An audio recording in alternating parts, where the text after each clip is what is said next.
besoin d'identifier nos immobilisations. C'est un langage commun entre les utilisateurs et les gestionnaires. Donc on a mis des codes barres à toutes les immobilisations qui nous paraissaient importantes, qui nous permettent de les scanner et de les repérer rapidement. Et nous avions donc besoin d'un lecteur code barre et d'une tablette pour consigner en fait toutes les lectures que nous faisions sur un site. On avait une ancienne version qui était Apple Guillemot, qui avait quand même quelques années derrière elle.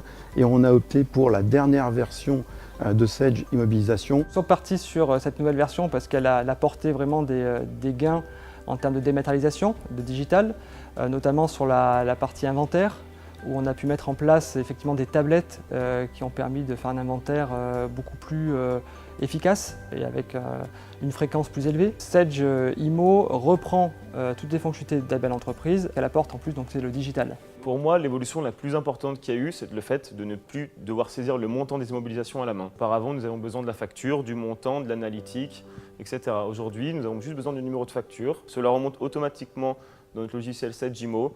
Et avec ça, c'est magique, on crée une IMO en 2 secondes. Même maintenant, par rapport à des nouvelles lois comme la loi Macron, où on a un suramortissement, c'est-à-dire une déduction fiscale des amortissements, dorénavant, ça se fait automatiquement dans le logiciel. On a juste à cliquer sur une requête, ça nous sort les montants. Dans le partenariat des VO, ce qui a été effectivement les points positifs, c'est le respect des délais, et qui était très important pour nous. Le projet s'est plutôt très bien passé.